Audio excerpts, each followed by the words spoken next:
Everyone, welcome to the NSU Factopedia. क्या आप frequently air travel करते हैं? तो ये वीडियो आपके लिए बहुत जरूरी है। इस वीडियो में हम आपको एक इंटरेस्टिंग केस के बारे में बताएंगे, तो अंत तक ये वीडियो जरूर देखिए। वीडियो स्टार्ट करने के पहले एक छोटा सा क्वेश्चन, क्या आपने मेरा चैनल सब्सक्राइब किया है? अगर अभी तक नहीं किया तो प्लीज जल्दी से सब्सक्राइब कर लीजिए। 11 अप्रैल 2024 को मिस समधारिणी पालथुरी हैदराबाद से दिल्ली ट्रैवल कर रही थी।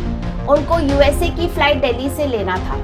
जब उन्होंने नोटिस किया कि लगभग 7 लाख का ज्वेलरी उनके हैंडबैग से चोरी हो गया है, उन्होंने तुरंत दिल्ली पुलिस में जाकर के रिपोर्ट दर्ज किया। इसी साल 2 फरवरी को दिल्ली पुलिस को सिमिलर कंप्लेंट मिला था। कंप्लेनेंट थे वरिंदरजीत सिंह, जो कि अमृतसर से USA ट्रैवल कर रहे थे वाया दिल्ली। उनके हैंडबैग से लगभग 20 लाख की ज्वेलरी चोरी हो गई थी। जब दिल्ली पुलिस को सिमिलर कंप्लेंट मिला, उन्होंने तुरंत दिल्ली, हैदराबाद और अमृतसर एयरपोर्ट के CCTV फुटेजेस की जांच करना शुरू किया और एयर इंडिया से मदद मांगी। जांच के दौरान उन्होंने पाया कि देयर वाज वन पर्सन जो कि कॉमन था इन दोनों फ्लाइट में, पर जो फोन नंबर इस बंदे ने यूज किया था टिकट बुक करने के लिए वो बंद था, और जो आइडेंटिटी पे इस बंदे ने टिकट बुक किया था उस आइडेंटिटी का कोई बंदा मौजूद ही नहीं था। काफी जांच पड़ताल करने के बाद पुलिस ने इस बंदे को दिल्ली के पहाड़गंज एरिया से गिरफ्तार किया और उसके साथ चोरी की हुई ज्वेलरी भी पुलिस के हाथ लग गई। पर ये बंदा था कौन और उसने किस तरीके से ये क्राइम कमिट किया था? पुलिस ने अपने जांच में पाया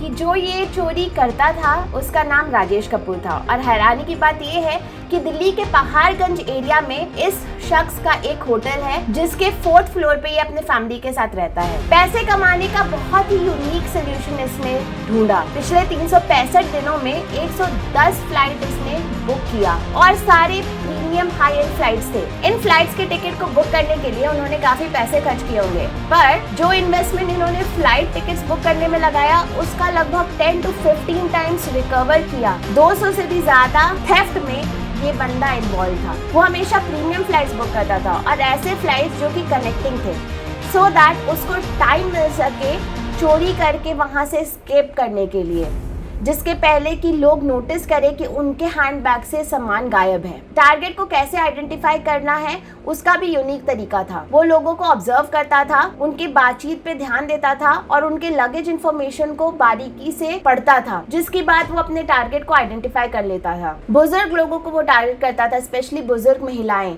जो कि अकेले ट्रैवल कर रही हैं। यूजुअली वो अपने विक्टिम्स के पास वाली सीट पे ही बैठता था। फ्लाइट बोर्डिंग के टाइम आपने देखा होगा कि काफी केओटिक सिचुएशन रहता है। इस समय का वो फायदा उठा करके दूसरों के हैंडबैग में हाथ डाल करके वहां से सामान उठा लिया करता था। चोरी करने के बाद वो अपने एक कलीग को संपर्क करके सारा ज्वेलरी उसके थ्रू बेच देता था और उसका अमाउंट रिकवर कर लेता था। ऐसा माना जाता है कि उसका इन्वॉल्वमेंट ट्रेन के AC कोचेस में चोरी करने में भी था। तो क्या स्ट्रैटेजीज यूज किया मिस्टर राजेश कपूर ने, जिसकी वजह से उन्होंने लगभग 200 चोरियों को अंजाम दिया? सबसे पहला स्ट्रैटेजी था, उन्होंने ऐसे फ्लाइट्स को आइडेंटिफाई किया जो कि प्रीमियम फ्लाइट्स हैं, जो कि कनेक्टिंग फ्लाइट्स हैं, जिसमें ऐसे लोग ट्रैवल करते हैं जो कि बाहर के देशों में यूजुअली ट्रैवल कर रहे हैं, सो दैट उसको समय मिल सके चोरी करने के बाद वहां से एस्केप करने के लिए। ऐसे विक्टिम्स को टारगेट किया जो कि सीनियर सिटीजन है, जो हर वक्त केयरफुल नहीं रह पाते, जो हर वक्त अटेंटिव नहीं रह पाते। ऐसे विक्टिम्स को टारगेट किया जो कि अकेले ट्रैवल कर रहे हैं। काफी यूनिक तरीके से विक्टिम्स को आइडेंटिफाई किया सो दैट उसको पता चले कि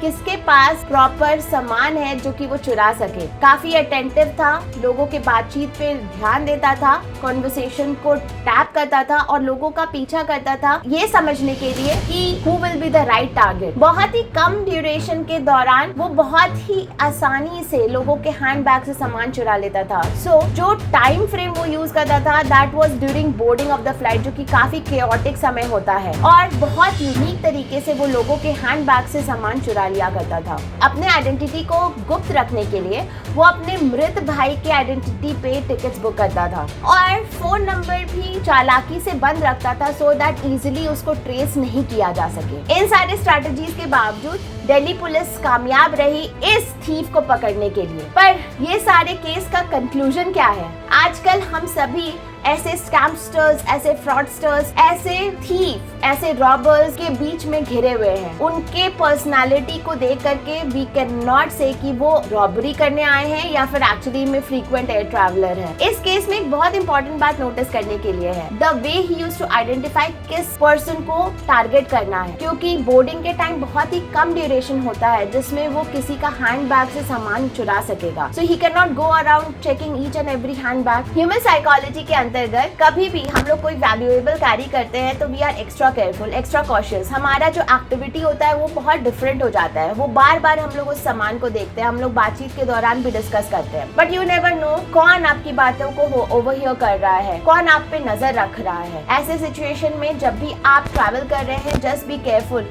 एक्स्ट्रा कॉशियस होने की जरूरत नहीं है, पर ऐसा सिग्नल देने की भी जरूरत नहीं है कि आप कुछ बहुत ही कीमती सामान अपने साथ कैरी कर रहे हैं। मेरे लिए तो बहुत ही मुश्किल होगा नेक्स्ट टाइम जब भी I am travelling to carry something valuable. आपकी क्या राय है इस केस के बारे में जानने के बाद? कमेंट करके जरूर बताइए। अगर आपको ये वीडियो पसंद आया हो तो प्लीज अपने फ्रेंड्स एंड फैमिली सर्कल में इस वीडियो को शेयर कीजिए, इस वीडियो को लाइक कीजिए। Do subscribe my channel. Thank you so much for watching. Take care of yourself. Bye bye.